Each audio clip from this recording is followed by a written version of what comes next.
ಇಷ್ಟ ಬಂದಾಗ ನಡ್ಕೊಳಕ್ಕೆ ಇದೇನು ಸರ್ವಾಧಿಕಾರಿತನ ಅಂತ ಅನ್ಕೊಂಡಿದ್ರ? ಸರ್ವಾಧಿಕಾರಿನ ನೀವು?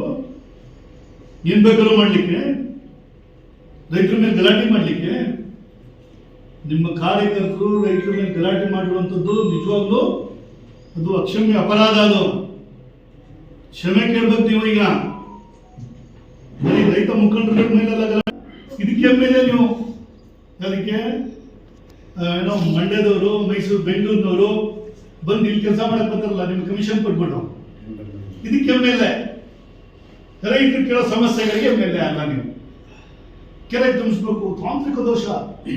ಎಷ್ಟು ವರ್ಷ ಕೆಲಸ ಮಾಡಿದ್ದನ್ನ ಹೇಳ್ಕೊಳ್ಳಿಕ್ಕೆ ನಿಮ್ಮ ಅಪ್ಪ ಬೇಕು ನಿಮ್ಗೆ. ಆಗದ ಕೆಲಸಕ್ಕೆ ನಿಮ್ಮ ಅಪ್ಪನ ಹೆಸರು ಹೇಳಿದ್ ಬಿಟ್ರೆ ಆಗಲ್ಲ ನಿಮ್ಗಳಿಗೆ. ಇದು ನಿಮ್ ಧೋರಣೆನ? ನಿಮ್ದು ಬೇರೆ ಟೈಮಲ್ಲಿ ಹೇಳ್ಬೇಡಿ ಅಂದ್ರೆ ನೀವು ನಿಮ್ಮ ಅಪ್ಪನ ಹೆಸರನ್ನ ಯಾಕೆ ಎತ್ಕೋತೀರಿ ನೀವು? ಹಂಗಂದ್ರೆ ಸುದ್ರೆ ಏನು ತೋಳ್ನ ಎಳ್ಕೊಂಡು ಹೊಟ್ಟೋಗ್ಬಿಟ್ರೆ ವಾಕೌಟ್. ಅದಪ್ಪ ಒಬ್ಬ MLA, ಜವಾಬ್ದಾರಿಯುತ MLA, ಚುನಾಯಿತ ಪ್ರತಿನಿಧಿ, ನೀವೇ ಸ್ಟ್ರೈಟ್ ಜಾಗಕ್ಕೆ ಹೋಗ್ತೀರಿ, ಅಲ್ಲೇನಾದ್ರು ಪ್ರಶ್ನೆ ಆಗ್ಬಿಟ್ರೆ ನೀವೇ ಕೋಪ ಆಗೋಯ್ತೀರಿ. ಕರ್ನಾಟಕದಲ್ಲೂ ಹಂಗೆ ಆಗೋಯ್ತು, ಒಡ್ಡೆ ಆಗ್ಬಿಟ್ಟಿದ್ರು ಪಾರ್ಟಿ. ಮೊನ್ನೆ ರಂಗಾಪುರದಲ್ಲೂ ಹಂಗೆ ಅಂತೆ, ಅಲ್ಲಿ ಹುಡುಗರೆಲ್ಲ ಸೇರ್ಕೊಂಡು ನಮ್ಮೂರು ಪಕ್ಕದೂರು ರಂಗಾಪುರ, ಪಾಪ ನಮ್ಮೂರಿಗೆ ಏನು ಮಾಡಿರಲ್ಲ ನೀವು ಅಂತ ಕೇಳಿದ್ದಕ್ಕೆ ಏನ್ ಅಲ್ಲಿ ಅಲ್ಲಿಗೂ ಹೊಟ್ಟೋಗ್ಬಿಟ್ರಂತೆ. ಒಬ್ಬನ ಮೇಲೆ ಏನು ಹಾಕೊಂಡು ಈ ತರದ್ ಎಷ್ಟು ಉದಾಹರಣೆಗಳು.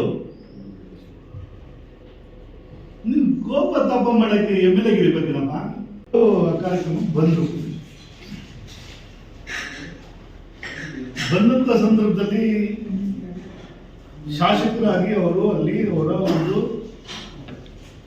ಮಾತುಗಳನ್ನ ಆಡ್ಬೇಕಾದ್ರೆ ರೈತರು ಸಂಘಟನೆಗಳು, ರೈತರ ಸಂಘ ಕೆಲವು ಪ್ರಶ್ನೆಗಳನ್ನ ಮಾಡಿದ್ದಾರೆ. ಅಲ್ಲಿ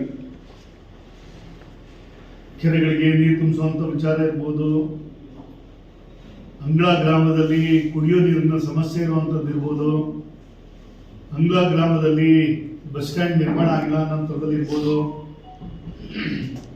ಈ ತರದ ಅನೇಕ ವಿಚಾರಗಳನ್ನ ಚರ್ಚೆ ಮಾಡಿದ್ದಾರೆ, ಪ್ರಶ್ನೆ ಕೇಳಿದ್ದಾರೆ. ಪ್ರಶ್ನೆ ಕೇಳಿದಂತ ಸಂದರ್ಭದಲ್ಲಿ ಮಾನ್ಯ ಶಾಸಕರು ತಾಳ್ಮೆಯಿಂದ ಮಾತಾಡಬೇಕಾದಂಥವ್ರು ಇದ್ದಕ್ಕಿದ್ದಂಗೆನೆ ಸಿಟ್ಟಿಗೆದ್ದು ರೈತ ಮುಖಂಡರುಗಳ ಮೇಲೆ ನೀವು ಹೇಳಿದಂತ ಪ್ರಶ್ನೆಗಳಿಗೆ ನಾನು ಉತ್ತರ ಕೊಡ್ಬೇಕಾದಂತ ಅವಶ್ಯಕತೆ ಇಲ್ಲ, ನನ್ನ ಜವಾಬ್ದಾರಿನೂ ಅಲ್ಲ ಅಂತೇಳಿ ಅಲ್ಲಿಂದ ಆಚೆ ಹೋಗ್ಬೇಕಾದ್ರೆ ನಾವು ಅಲ್ಲಿ ವಿಡಿಯೋಗಳನ್ನು ನಾವು ನೋಡ್ತೀವಿ.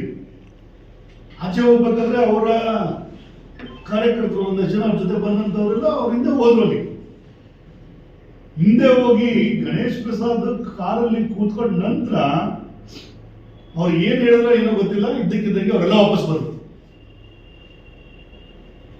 ವಾಪಸ್ ಬಂದವ್ರನ್ನ ಎಲ್ಲರೂ ರೈತರ ಮೇಲೆ ಮುಗಿಬಿದ್ರು. ನೀನ್ ಯಾರ ಬಗ್ಗೆ ಮಾತಾಡ್ತಿದ್ರಿ ನೀವು? ಏನ್ ಪ್ರಶ್ನೆ ಕೇಳ್ತೀರಿ ನೀವು? ಆಮೇಲೆ ಅವ್ಯಾಚ್ಯ ಶಬ್ದಗಳು, ಆ ಶಬ್ದ ಹೇಳಲಿಕ್ಕೆ ನನಗೆ ನಿಜವಾಗ್ಲೂ ನಾಚಿಕೆ ಆಗುತ್ತೆ. ಅಂತ ಶಬ್ದಗಳನ್ನೆಲ್ಲ ಬಳಕೆ ಮಾಡೋದ್ರಲ್ಲಿ ರೈತ ಮುಖಂಡರುಗಳ ಮೇಲೆ. ಅಂದ್ರೆ ಅಲ್ಲಿ ಸ್ಪಷ್ಟವಾಗಿ ಕಾಣಿಸುವಂಥದ್ದು, ವಿಡಿಯೋದಲ್ಲಿ ಕಾಣಿಸುವಂಥದ್ದು, ಗಣೇಶ್ ಪ್ರಸಾದ್ ಹೋದ ಮೇಲೆ ಅಲ್ಲಿ ಅವ್ರನ್ನ ಮಾತಾಡಿಸಿ ಬಂದಂತ ಕಾರ್ಯಕರ್ತರು ಏಕ್ದಮ್ ಗುಂಡಾವರ್ತನೆ. ಅಂದ್ರೆ ಇದು ಶಾಸಕರ ಕುಮ್ಮಕ್ಕಿಂದ ಆದಂಥದ್ದು ಇದು ಘಟನೆ. ಈ ಗುಂಡಾವರ್ತನೆ ಆದಂಥದ್ದು ಶಾಸಕರು ಕುಮ್ಮಕ್ ಕೊಟ್ಟಿದ್ದಕ್ಕೇನೆ ಆಗಿದ್ದಂಥದ್ದು. ಅವ್ರು ಹೇಳಿ ಕಳಿಸಿದ ಮೇಲೇನೆ ಅವರೆಲ್ಲ ಬಂದು ಗಲಾಟೆ ಮಾಡಿದ್ದು. ಅಲ್ಲಿ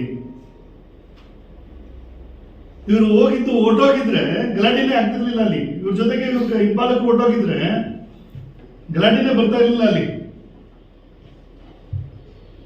ಆದ್ರೆ ಅವರು ಏನ್ ನಿರ್ದೇಶನ ರೈತರ ಮೇಲೆ, ರೈತ ಮುಖಂಡರುಗಳ ಮೇಲೆ ಅಲ್ಲಿ ಜೋರ್ ಗಲಾಟೆ ಮಾಡಕ್ ಪ್ರಾರಂಭ ಮಾಡಿದ್ರು. ವೆಚ್ಚ ಶಬ್ದಗಳಿಂದ ಮಿಂಚುವಂಥದ್ದು, ಅವ್ರ ಫ್ಯಾಮಿಲಿ ಬಗ್ಗೆ ಹೆಂಗ್ ಮಾತಾಡ್ತಿಲ್ಲ ನೀವು ಅಂತ ಕೇಳುವಂಥದ್ದು, ತಳ್ಳಾಟ, ನೂಕಾಟ ಎಲ್ಲ ಆಗೋಯ್ತಲ್ಲಿ. ಈ ಕಾಂಗ್ರೆಸ್ ಕಾರ್ಯಕರ್ತರು ಏನಂತ ಅನ್ಕೊಂಡಿದ್ದಾರೆ ಅವರು ಅಂತ. ಏನ್ ಗುಂಡಾಜ ಮಾಡ್ಬೋದು ಅಂತ ಅನ್ಕೊಂಡ್ಬಿಟ್ಟಿದಾರ? ದುರ್ವರ್ತನೆ ಮಾಡಿದ್ರು ನಡೀತದೆ ಅನ್ನೋ ಅನ್ಕೊಂಡಿದಾರ? ನಾವ್ ಏನ್ ಬೇಕಾದ್ರೂ ಮಾಡಿದ್ರು ಯಾರು ಕೇಳೋರಿಲ್ಲ ಅಂತ ಅನ್ಕೊಂಡಿದಾರ ಇವರು? ಅಲ್ಲಪ್ಪ, ರೈತ, ಅನ್ನ ಕೊಡೋ ರೈತ ಅವನು. ಅವನ ಮೇಲೆ ನೀವು ಈ ತರ ಗಲಾಟೆ ಮಾಡ್ತೀರಿ ಅಂತಂದ್ರೆ ನಿಮ್ ನಿಜವಾಗ್ಲೂ ಎಷ್ಟು ತಾಕತ್ತಿದೆ ಅಂತ ನಾವು ಅರ್ಥ ಮಾಡ್ಕೋಬೇಕಾಗಿದೆ. ಇಲ್ಲಿ ನಮ್ಮ ತಾಲೂಕಿನಲ್ಲಿ ರೈತರುಗಳು ಬಹುತೇಕ ರೈತರೇ ಜಾಸ್ತಿ ಇರುವಂತ ತಾಲೂಕಿದು. ರೈತ ಮುಖಂಡರುಗಳು ಅಂತಂದ್ರೆ ರೈತರನ್ನ ಪ್ರತಿನಿಧಿಸುವಂತವ್ರು ಅವರು. ನೀವು ರೈತ ಮುಖಂಡರುಗಳಿಗೆ ಅಪಮಾನ ಮಾಡ್ತೀರಿ ಅಂತಂದ್ರೆ ಅದು ರೈತರಿಗೆ ಅಪಮಾನ ಮಾಡ್ದಂಗೆ. ಅದು ನೀವು ನೇರವಾಗಿ ಬಂದು ನೀವು ಬೈಗಳನ್ನ ಬೈಕ್ರ ಅಂತಂದ್ರೆ ಅರ್ಥ ಏನಾಗಂದ್ರೆ, ಗಣೇಶ್ ಪ್ರಸಾದ್ ಕುಂಭಕ್ಕಿಂದ ನಿನ್ನೆ ಆದಂತ ಗಲಾಟೆ, ಅವ್ರು ಕಾರ್ ಹತ್ರ ಹೋದಂತ ಸಂದರ್ಭದಲ್ಲಿ ಕಾರಲ್ಲಿ ಅವ್ರ ನಿರ್ದೇಶನವನ್ನ ಕೊಟ್ಟು ಕಳಿಸಿದ್ದಕ್ಕೆ ಅವರ ಗಲಾಟೆ ಮಾಡಿದಂಥದ್ದು. ನನ್ನ ಪ್ರಕಾರ ಪೊಲೀಸ್ನವರು ಸೋಮವಾರದಲ್ಲಿ ಇವ್ರ ಮೇಲೆ ಕೇಸ್ ರಿಜಿಸ್ಟರ್ ಮಾಡಬೇಕು. ಒಂದು ಸಂಘಟನೆ ಸಭೆ ಮಾಡ್ಬೇಕಾದ್ರೆ ಬಂದು ಅಲ್ಲಿ ಗಲಾಟೆ ಮಾಡ್ತೀವಿ ಅಂತಂದ್ರೆ ಏನ್ ಅರ್ಥ ಇದು? ಕಾಂಗ್ರೆಸ್ನವರು ಗುಂಡಾಜಂ ಮಾಡ್ಲಿಕ್ಕೆ ನಿಂತ್ಬಿಟ್ಟಿದ್ದಾರೆ ಅಂತ ಅರ್ಥ ಇದು. ಗುಂಡಾಜಂ ಮಾಡ್ತಾ ಇದ್ದಾರೆ ಕಾಂಗ್ರೆಸ್ನವರು. ಅವ್ರ ಫ್ಯಾಮಿಲಿ ಬಗ್ಗೆ ಮಾತಾಡ್ಬೇಡಿ, MLA ಫ್ಯಾಮಿಲಿ ಬಗ್ಗೆ ಮಾತಾಡ್ಬೇಡಿ ಅಂತ ಹೇಳ್ತಾರೆ. ಅವ್ರು ಕೇಳಿದ್ದೇನು, ಅಲ್ಲಿ ರೈತ ಸಂಘದ ಮುಖಂಡರುಗಳು ಕೇಳಿದ್ದೇನು, ಅಲ್ಲಪ್ಪ ನಿಮ್ ತಂದೆ ಅಧಿಕಾರದಲ್ಲಿದ್ದಂತ ಸಂದರ್ಭದಲ್ಲಿ ನಮ್ಮೂರಲ್ಲಿ ಇಂಥ ಕೆಲಸಗಳಾಗಿಲ್ಲ, ನಿಮ್ ತಂದೆನೂ MLA ಆಗಿದ್ರು, ಮಂತ್ರಿ ಆಗಿದ್ರು, ನಿಮ್ ತಾಯಿನೂ MLA ಆಗಿದ್ರು, ಮಂತ್ರಿ ಆಗಿದ್ರು, ಈಗ ನೀವು ಆಗಿದ್ರಿ, ಇನ್ನೂ ನಮ್ಗೆ ಬಸ್ ಸ್ಟ್ಯಾಂಡ್ ಇಲ್ಲ, ಕುಡಿಯಕ್ಕೆ ನೀರಿಲ್ಲ ಅಂತಂದ್ರೆ ಏನ್ ಅರ್ಥ ಸ್ವಾಮಿ ಇದು ಅಂತ ಕೇಳಿದ್ರು. ಕೆರೆಗಳಿಗೆ ನೀರು ತುಂಬಿಸಿಲ್ವಲ್ಲ ನೀವು ಅಂತ ಕೇಳಿದ್ರು. ನೀವು ಸಿಟ್ಟು ಮಾಡಬೇಕಾಗಿದ್ದು ಅವ್ನು ಕೇಳಿದ ಪ್ರಶ್ನೆಗಲ್ಲ, ನಿಮ್ ತಾಕತ್ ತೋರಿಸ್ಬೇಕಾಗಿದ್ದು ಕೆರೆಗಳಿಗೆ ನೀರು ತುಂಬಿಸುವಂತದ್ರಲ್ಲಿ ತೋರಿಸ್ಬೇಕಾಗಿದ್ದು, ಅಭಿವೃದ್ಧಿ ಕೆಲಸದಲ್ಲಿ ತೋರಿಸ್ಬೇಕಾಗಿತ್ತು. ಮಾಡೋ ಕೆಲಸದಲ್ಲಿ ನಿಮ್ನ ಆಯ್ಕೆ ಮಾಡಿ ಕಳಿಸಿರುವಂತದ್ದು ಕೆಲಸ ಮಾಡ್ಲಿಕ್ಕೋಸ್ಕರ. ನೀವು ದುರಾಂತರ ಆಡ್ಲಿಕ್ಕಲ್ಲ ಇಲ್ಲಿ ನಿಮ್ನ ಗೆಲ್ಸ್ ಕಳಿಸಿರುವಂತದ್ದು. ಅವರು ನಿಮ್ ತಂದೆ ಅಧಿಕಾರದಲ್ಲಿ 5 ಬಾರಿ ಗೆದ್ದಿದ್ರಲ್ಲ. ಈ ಲೋಕಲ್ ಕಾಂಟ್ರಾಕ್ಟರ್ಗಳಿಗೆ ಒಬ್ಬರಿಗೊಬ್ಬ ಕೆಲಸನೇ ಇಲ್ಲ ಇಲ್ಲಿ. ಎಲ್ಲ ಲ್ಯಾಂಡ್ ಆರ್ಮಿ ಕೊಟ್ಬಿಟ್ಟು ಅದನ್ನ ಇದಕ್ಕೆ ಮೇಲೆ ನೀವು ಅದಕ್ಕೆ ಏನೋ ಮಂಡ್ಯದವರು, ಮೈಸೂರು, ಬೆಂಗಳೂರಿನವರು ಬಂದು ಇಲ್ಲಿ ಕೆಲಸ ಮಾಡಕ್ ಬರ್ತಾರಲ್ಲ, ನಿಮ್ಗೆ ಕಮಿಷನ್ ಕೊಟ್ಬಿಟ್ಟು ಇದಕ್ಕೆ ಮೇಲೆ ರೈತರು ಕೇಳೋ ಸಮಸ್ಯೆಗಳಿಗೆ ಮೇಲೆ ಅಲ್ಲ. ನೀವು ಕೆರೆ ತುಂಬಿಸ್ಬೇಕು, ತಾಂತ್ರಿಕ ದೋಷ. ಎಷ್ಟು ವರ್ಷದಿಂದ? 3 ವರ್ಷದಿಂದ ತಾಂತ್ರಿಕ ದೋಷ. ನಾಚಿಕೆ, ಮಾನ, ಮರ್ಯಾದೆ ಏನೂ ಇಲ್ವಾ ಅಂತ ಹಿಂಗ್ ಹೇಳಿದ್ರಿ ನೀವು ಪದೇ ಪದೇ ಇದನ್ನ, ತಾಂತ್ರಿಕ ದೋಷ ಅನ್ನೋದನ್ನ. ಪಕ್ಕದ ತಾಲೂಕಲ್ಲಿ ಕೆರೆಗಳಿಗೆ ನೀರು ತುಂಬುತ್ತಾ ಇದೆ, ನಮ್ಮ ತಾಲೂಕಲ್ಲಿ ಕೆರೆಗಳಿಗೆ ನೀರು ತುಂಬುತ್ತಿಲ್ಲ. ಏನು ನಿಜ ಅರ್ಥ ಆಗ್ತಿಲ್ಲ. ರೈತನ ಇಷ್ಟೊಂದು ಅಸಡ್ಡೆ ಮಾಡುವಂಥದ್ದು, ರೈತರ ಮೇಲೆ ಇಷ್ಟೊಂದು ಕೇರ್ಲೆಸ್, ರೈತನ ಇವತ್ತು ಹೊಡೆಯಕ್ಕೆ ಹೋಗುವಂಥದ್ದು, ನೀವು ಅವ್ರು ನಿಮ್ಮ ಕಾರ್ಯಕರ್ತರನ್ನ ಶೂಬಿಟ್ಟಿರುವಂಥದ್ದು ನಿಜವಾಗ್ಲೂ ಇದು ಖಂಡನೀಯ. ಈ ಕೂಡಲೇ ಈ ಶಾಸಕ ಕ್ಷಮೆ ಕೇಳಬೇಕು. ಸೋಮೋಟೋ ಅಡಿಯಲ್ಲಿ ಪೊಲೀಸ್ನವ್ರ ಮೇಲೆ ಕೇಸ್ ಹಾಕಬೇಕು ಅಂತೇಳಿ ನಮ್ಮ ಬಿಜೆಪಿಯವರು ಆಗ್ರಹವನ್ನ ಮಾಡ್ತಾ ಇದ್ದೀವಿ. ಏನು ಮಾಡಲಿಲ್ಲ, ನೀನು ಮಾಡಲಿಲ್ಲ, 3 ಜನನು ನೀವು ಗೆದ್ದಿದ್ರಲ್ಲಪ್ಪ ಅಂತ. ಇನ್ನು ಅವ್ರು ಗೆಲ್ಸಿದ್ದಕ್ಕೆ ತಾನೇ ಕ್ಷೇತ್ರದ ಜನಕ್ಕೆ ಅವ್ರು ಗೆಲ್ಸಿದ್ದಕ್ಕೋಸ್ಕರ ತಾನೇ ಕೇಳ್ತಿರುವಂಥದ್ದು. ಅವ್ರ ತಂದೆ ಬಗ್ಗೆ ಕೇಳಿದ್ದು, ನಿಮ್ಮ ತಂದೆ ಅಧಿಕಾರದಲ್ಲಿ ಇದ್ದಾಗ ಮಾಡಲಿಲ್ಲ ಅಂತ ಹೇಳಿದ್ದು.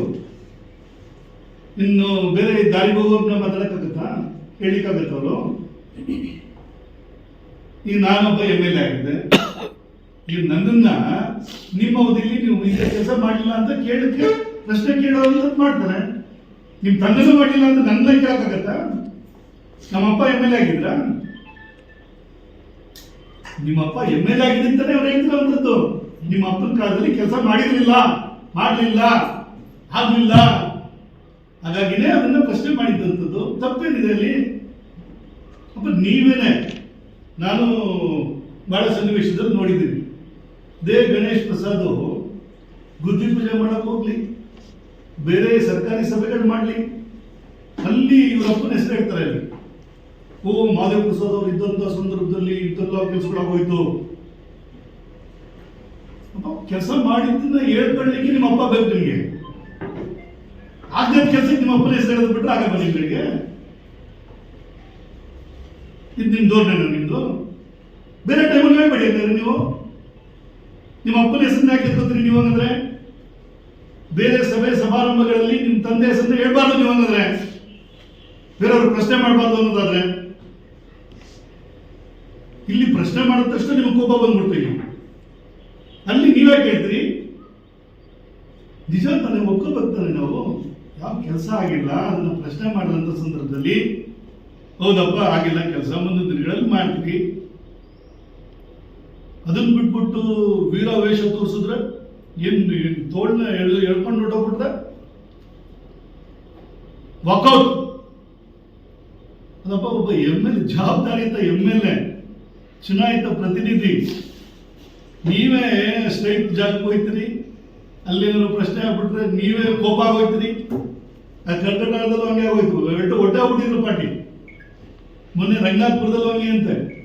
ಅಲ್ಲಿ ಹುಡುಗರೆಲ್ಲ ಸೇರ್ಕೊಂಡು ನಮ್ಮೂರು ಪಕ್ಕದೂರು ರಂಗಾಪುರ, ಪಾಪ ನಮ್ಮೂರಿಗೆ ಏನು ಮಾಡಿರಲ್ಲ ನೀವು ಅಂತ ಕೇಳಿದ್ದಕ್ಕೆ ಏನ್ ಅಲ್ಲಿ ಹೊಟ್ಟೋಗ್ಬಿಟ್ರಂತೆ. ಒಬ್ಬನ ಮೇಲೆ ಏನು ಹಾಕೊಂಡು.